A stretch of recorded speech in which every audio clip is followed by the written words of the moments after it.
So I have a daughter who is into sports, and she has like extreme anxiety.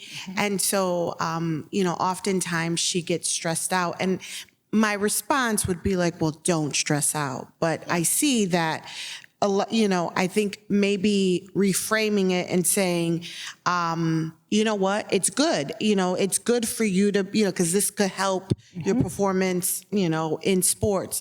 But what are some other, I guess some other tips that you can give us parents who have children that may have high anxiety? Totally. And I'll just point out, it's probably just not your daughter, right? We are seeing that upwards of 70% of students are going through this. And one of the spots where we see it a lot is in our student athletes, right?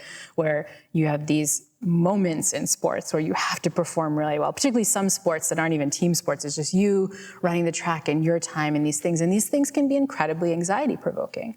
But that anxiety could be reframed as excitement. Those are good butterflies.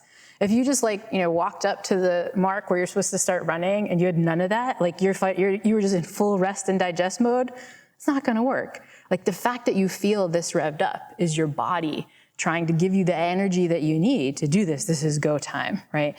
And I think feeding that message is really helpful. A second thing you can do though is to validate. And I think this is a strategy that all parents really struggle with. It's like, oh, I'm so anxious. Like, no, you're not. It's not that bad. It's not that bad, right? And I think we do that, of course, out of love and concern for our kids.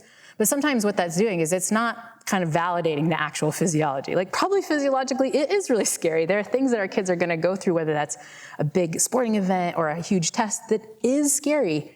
It's supposed to be.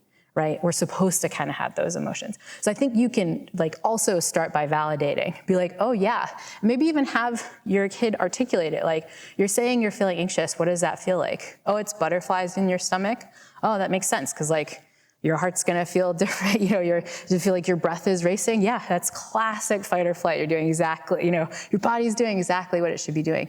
That just allows them to have different words for it. And I think sometimes when we realize this isn't a malfunction, this is what the body's supposed to be doing, it can be really helpful. I think a third strategy I'd give is to reinforce it when you're going through that too. I think sometimes we don't often use our own vulnerability and sort of describe it that way of even a silly thing where you're in traffic and you're up to, this is just mom experiencing the fight or flight, but that's good. This is just energy to help me through. My body doesn't realize I don't really need energy to help me through this traffic. It's going really slow right now, but that's good. Thank you, body, move on. And so I think them hearing you do that for yourself is great too.